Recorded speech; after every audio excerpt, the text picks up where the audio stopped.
This week, right here on Charger Bulletin News, updates following the loss of Pope Francis, the Charger community comes together to give back, and an exciting event on disability awareness you won't want to miss, right here on Charger Bulletin News.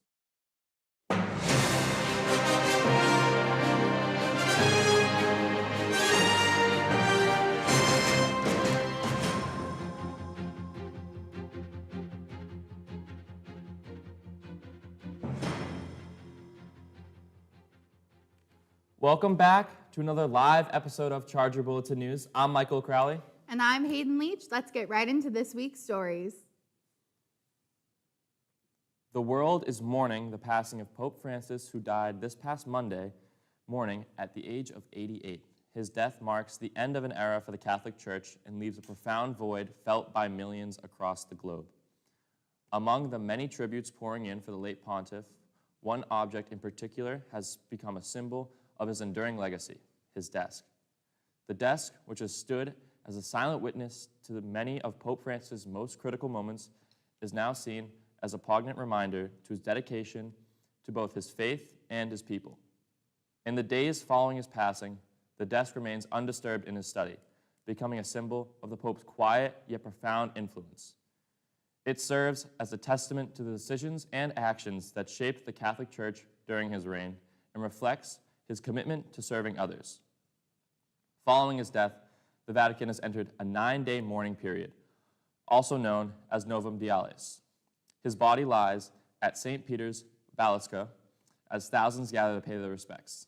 His funeral will be held later this week, followed by the burial at the Basilica at St. Mary's Major, as per his wishes. In the coming weeks, cardinals will meet in Rome to elect the next pope, a centuries-old process that concludes with white smoke rising from the Sistine Chapel, signaling that a new leader of the Catholic Church has been chosen. We here at CBN send our condolences to all those mourning around the world and stay up to date for continued coverage as this historic transition unfolds. On Thursday, April 17th, a shooting occurred at Florida State University, commonly known as FSU. The shooting happened within the Student Union building, leaving 2 people dead and 6 injured. The suspect has been identified as 20-year-old Phoenix Eichner, an FSU student and the stepson of the sheriff's deputy. Around 11:50 a.m., Eichner had exited an orange Hummer and began opening fire at the Student Union. An emergency alert was sent out advising the campus community to take shelter as the shooting began. The alert was not lifted until 3:20 that afternoon. Eichner did not comply with police commands and was shot by officers before being taken into custody. He is currently hospitalized and receiving treatment for his injuries. Once released, he will be transferred to a local detention facility. Authorities have identified the 2 victims killed in the shooting. One was 57-year-old Robert Morales, a dining coordinator at FSU, and the other was 45-year-old Tito Chaba, who was working as a vendor at the time on campus. 6 others were injured in the attack. 5 remain in stable condition, while 1 is in fair condition. All are expected to recover.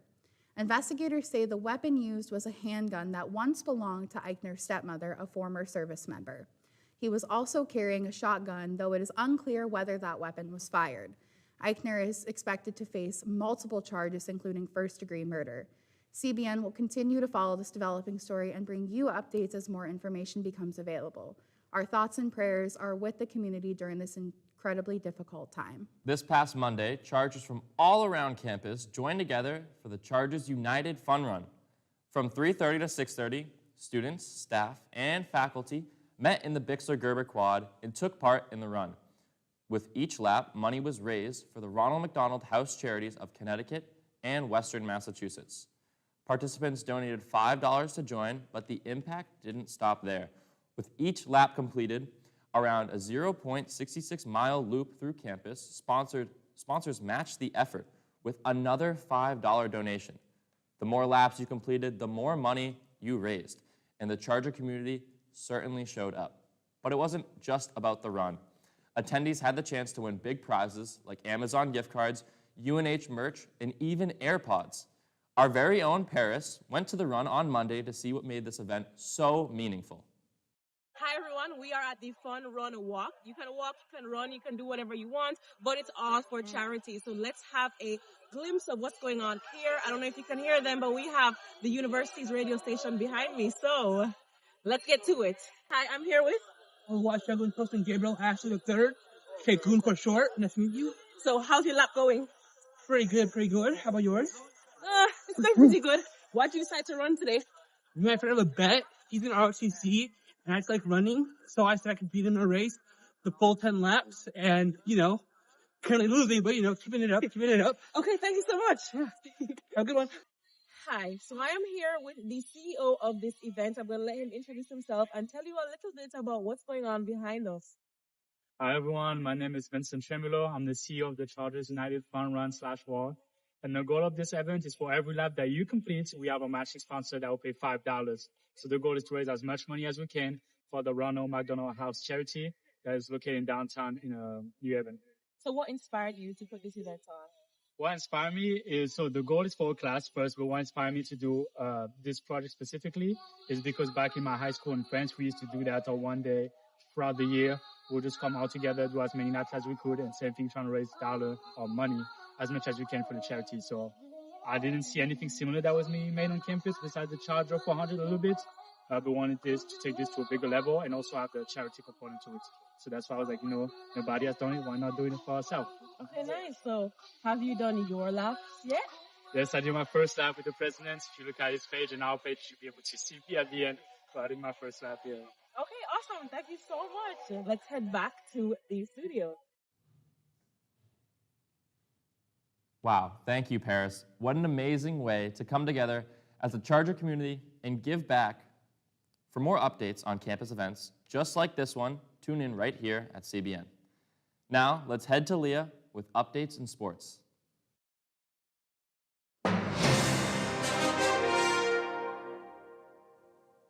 Welcome back to the Charger Sports Report. I'm Leah Komaraski, and I have lots of updates for you in the world of sports. Let's get right into it. On Saturday, our Chargers lacrosse team played Franklin Pierce University for senior night, right here at Kathy Zollid Stadium. Our 9 seniors celebrated their special night with an 18-7 win. Our ladies dominated the game, starting strong with 5 goals. 2 were put in to begin the game by Gianna Caprioli, marking her 100th career goal, later hitting 101 after her hat trick in this game. Carly King and Katie Schenk were also a part of this powerful start. Not only did Schenk have an early goal, she also completed the game with a total of 4 goals. Along with many other girls adding goals in this fierce game, Helena Dunwoody marked her 100th career draw control. An outstanding season for our Chargers so far. We enjoy following every minute of it. This past week, our Chargers visited the Mark Young Invitational at Yale University, and it was an event to remember. Daniel Orico topped the placement for the Chargers in men's long jump, taking home 4th place. Teammates Louis Caldron and Jamari Elberkundif placed 6th and 8th, respectively. Our Charger, Wilney Joseph, got bronze in the women's high jump. Caldron triple jumped to 2nd place, with fellow Chargers Daniel Enrico and Akin Akinwunmi staying on the podium, placing 3rd and 4th.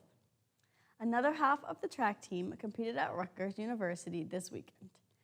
Jordani, Deli, and Jada Kamtha's names are standing out yet again as they broke both the school records at this meet. Deli ran 14.09 seconds for the 110-meter hurdles, and Kamtha finished with 13.98 seconds in the 100-meter hurdles. Gabrielle Teal took the silver with a close triple jump competition. Nia Love and Gabrielle Teal both earned the NE10's Athlete of the Week award, both jumping NCAA provisional marks. Keep up the good work to all of our Charger track and field members.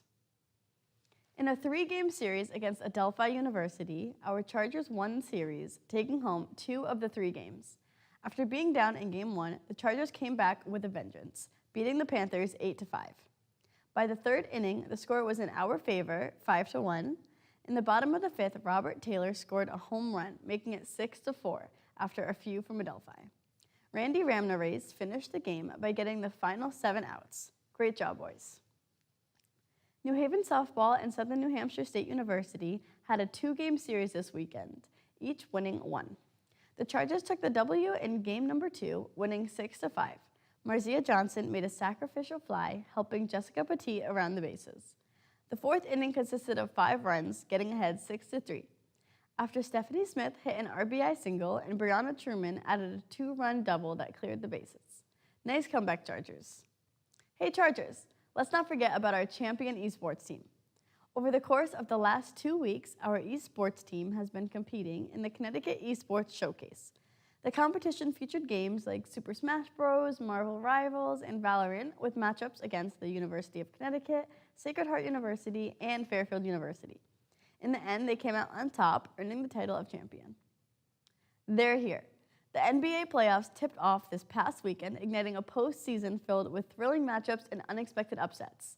The Oklahoma City Thunder, boasting a league-best 68-14 record, led the Western Conference, while the Cleveland Cavaliers topped the East at 64-18. Opening weekend delivered surprises, including Kawhi Leonard propelling the Clippers past the Nuggets, the Detroit Pistons securing a stunning victory over the Knicks at Madison Square Garden, and the Minnesota Timberwolves blowing the Los Angeles Lakers out on their home court.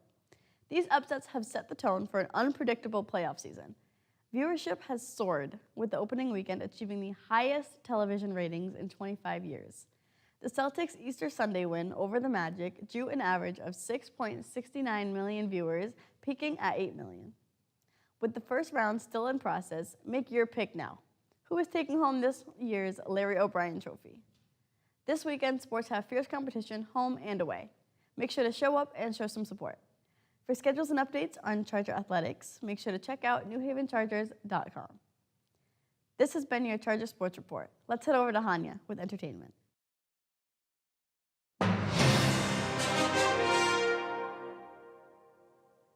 Thanks, Leah. Welcome back to Entertainment. I'm Hania Paral, and we have some exciting news to keep you in the loop. Let's get to it. For all you music lovers, Coachella's second weekend was this past weekend, and it kept the vibes going. Headliners Lady Gaga, Green Day, Travis Scott, and Post Malone delivered electrifying performances, with Gaga turning a microphone malfunction into a memorable vocal highlight. Charli XCX concluded her Brat Summer era by spotlighting 26 emerging artists and creatives, signaling the next wave of cultural influencers. Travis Scott had a set list that was a blend of fan favorites and new material, including live debuts of tracks like Kick Out and Dumb, alongside hits such as Sicko Mode and Goosebumps. A standout moment was his performance of Skyfall, during which he descended a wall. If you haven't seen any of Week 2's performances, I highly suggest you check them out. WrestleMania 41 lit up Allegiant Stadium in Las Vegas over this past weekend, delivering major moments and historic wins. The biggest story, John Cena, captured his 17th World Championship, officially surpassing Ric Flair's legendary record. But the surprises didn't stop there. During night one of WrestleMania, in a shocking twist, Paul Heyman turned on both CM Punk and Roman Reigns, aligning with Seth Rollins, who walked away as the main event winner. Rising stars also made waves. Dominic Mysterio successfully defended his Intercontinental title, and Jade Cargill dominated Naomi in a standout performance. The event wasn't without some mishaps, including a quad bike crash involving Stone Cold Steve Austin and an accidental fan collision after Mysterio's match. Still, WrestleMania 41 delivered on the hype, setting up for a bold new era for WWE. Brittany Alexis Tomlinson, better known as online as Brittany Broski, has taken the internet by a storm as a comedian, YouTuber, and now a singer. She first began playing with the idea of music by releasing a cover of Harry Styles' Adore You, but now Broski is fully stepping into the world of music. Her debut single, The Sun, released April 4th and has received major praise. The track is deeply personal and showcases Broski's impressive vocals. This track is also produced and co-written by Luke Nicoli, who has worked with other famous musicians such as The Kid Laroi and Carly Rae Jepsen. The Sun is streaming everywhere, so if you're curious about this new musical side of Broski, go give it a listen. The first teaser for Weapons, the upcoming horror film from Barbarian director Zach Kreger, have been released, and it left fans more puzzled and intrigued. Let's take a look. Mr. Graff, I can understand your passion, and I don't mind having these conversations with you because, God forbid, if it was my child, I'd be demanding answers too. Those kids walked out of those homes. No one pulled them out. No one forced them.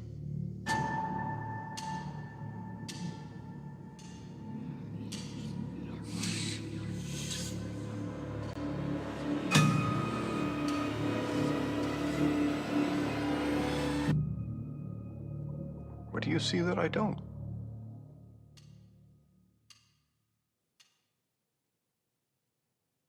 Described as a multi-story horror epic, Weapons has several narratives centered around unexplained disappearances, with the story reportedly evolving and changing itself as it progresses.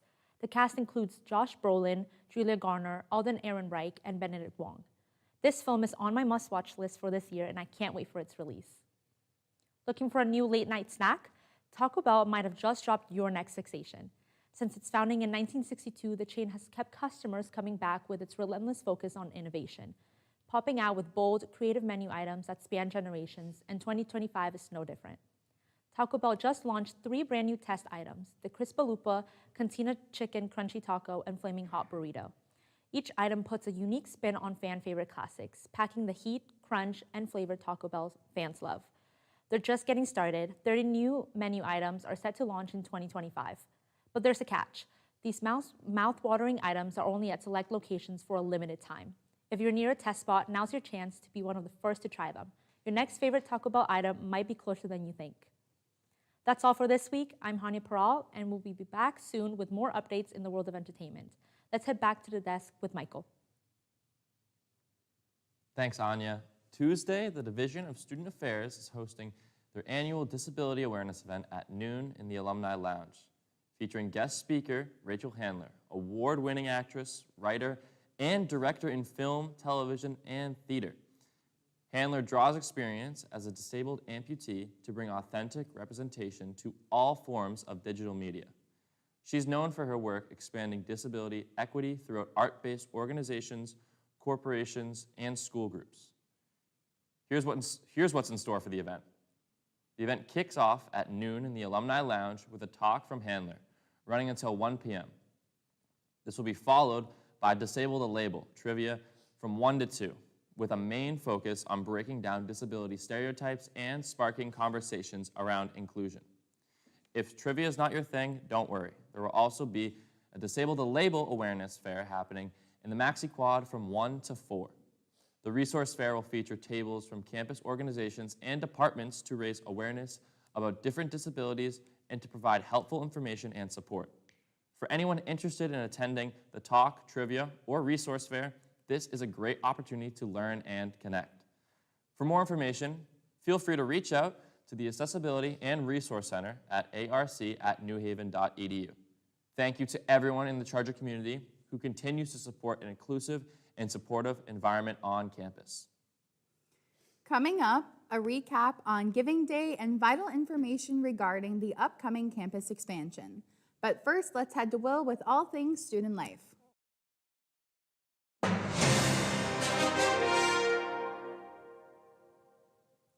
Welcome back to Student Life. I'm Will Whalen, and we have lots of updates for you. Let's get started. With the semester beginning to wrap up, it's time to submit our course evaluations.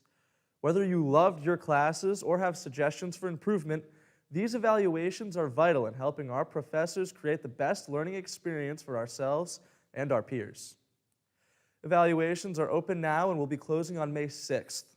Each one only takes about 5 minutes to complete, so set aside some time and help to shape our academic futures.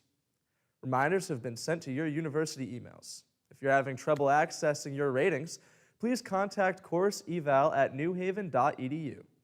Let your voice be heard, Chargers. Your feedback matters. Although Earth Day has come and gone, there are still plenty of ways we can give back to the planet. One trending TikTok idea is making headlines for its creative approach to cutting down on landfill waste. This new technique is called an eco-brick. Eco-bricks are a hard-shell plastic that you fill with biodegradable items that don't recycle for a sustainable way to clean up. The plastic shell, usually a soda bottle or detergent bottle, will end up in a landfill after thousands of years of decomposition, making it a more sustainable option for the earth. You can use receipts, plastic labels, packaging materials, cardboard boxes with adhesive, and anything not recyclable to fill your brick. Calling all Chargers as we lead the way in sustainability. Your eco-brick could be the start of something big. Recognizing the people who have shaped your college experience can go a long way, especially when those people are your professors. This past week, the Center for Teaching Excellence wrapped up its annual Thank a Professor campaign, which gave students the opportunity to tell some of their favorite professors just how much they mean to them. Although the form officially closed Monday, showing gratitude doesn't have to. Our very own Emily went to see you guys to see what professors you wanted to give thanks to. Guys, I'm Emily Lavoie, and I'm here on the Maxi Quad on this beautiful, beautiful day to ask students what professors they want to thank. Let's go. I am here with Rihanna Higgins. Okay, hi Brianna. Do you have any professor in mind for Thank a Professor Day? Yeah, I'd actually like to thank Professor Jason Jordan for always being able to let us talk about our different sorts of views in classes with it still being a positive environment. Oh, that's awesome. Thank you, Professor. Alrighty, I'm here with Anthony, Okay, Anthony, what professor do you have in mind to thank this semester? I want to thank Dr. List. Okay, and why? She is just so sweet. Like, she's really down to earth. And we just had Fresh Check Day, actually, on the quad. And it turned out really great because of her. So, Awesome. Thank you so much. Thank you. Alrighty, I am here with Teacher Hanshaw, Okay. Do you have any professor that you want to thank for Thank a Professor Day? Miss Settlemeyer, What does she teach? criminal justice. And why do you want to thank her? She teaches her material well, and the stories that she tells really help students learn what they want to do, and she's very caring and stands up for her students and wants them to excel. Awesome. Thank you so much, honey. Thank you. All right, you heard it here first. If you want the opportunity to thank a professor, make sure you do so and enjoy the rest of your semester out. Thank you. Thank you. What an amazing way to end the semester. While the form may be closed, appreciation doesn't have a deadline, and taking a moment to thank the people who have supported your journey can still make a difference. That's all for this week. I'm Will Whalen, and we'll have more for you next week when we return with Student Life. Back to you, Michael. This past Tuesday, the university set up a table in the Bartels Hall Fireside Lounge from 9 to 3, where seniors and other graduating students got the opportunity to donate to specific programs and departments that shaped their future careers. This past Tuesday, the university held a Senior Giving Day inside the lounge. This was an event all about giving back before moving on. Seniors and other graduating students were invited to stop by and donate to the academic programs, departments, and campus initiatives that helped shape their journey at New Haven. It left a chance for students to leave a legacy while showing appreciation for the professors, clubs, and experiences that made a lasting impact. Whether it was the communications department, athletics, or one of the many student-led organizations, every dollar went towards helping future Chargers find their path too. Seniors who donated were gifted official UNH gear as a token of appreciation, making the moment a little more memorable as they got ready to walk across the stage. This is just one more way the class of 2025 is making its mark on campus before they say goodbye. Still want to donate? Don't worry. Students who weren't able to make it in person can still contribute online through the University of New Haven's page on givecampus.com/New Haven. Good luck to the graduating class of 2025. Big changes are coming to Campbell Avenue Chargers. The university just received a $10 million gift to help fund the brand new 80,000 square foot building for the Pompeia College of Business right here on campus. This project is part of a larger $150 million fundraising campaign focused on upgrading the campus along with creating new spaces for students. Pompeia's enrollment has nearly tripled over the past decade, and this move brings its resources closer to student life. Dean Brian Kench says relocating the business school back from its current spot in Orange is more than out of convenience. The university has already started expanding along Campbell Avenue, acquiring key spots like the former CVS lot, Railroad Salvage lot, and North End Field. Plans include a new research center and renovated space for the Tow Youth Justice Institute in these spaces. Kench states, quote, "From a sense of belonging perspective, it has negative implications for retention, and an on-campus business school would create this ecosystem on that corner of campus that becomes really powerful," end quote. President Jen Fredrickson also spoke on this matter, noting, quote, "Everything has to be student-driven. The experience students are looking for is a campus where they can have all these experiences and exponential learning and practical hands-on learning in a concentrated fashion. We are very much an outward-facing university and not just hidden behind walls and ivory towers, end quote. As campus continues to grow, a new chapter begins in how we live, learn, and lead as Chargers. Make sure to tune in as we here at CBN will keep a close eye on these updates as they continue to unfold. That's all the time we have for this week. You can check out the latest Charger Bulletin newspaper on chargerbulletin.com or in newsstands around campus. Make sure to stay up to date by following us on social media at Charger Bulletin. Check out the link tree for access to the Horseshoe magazine. Thank you for joining us. I'm Michael Crowley. And I'm Hayden Leach. We will see you next week with our last edition of Charger Bulletin News for the semester.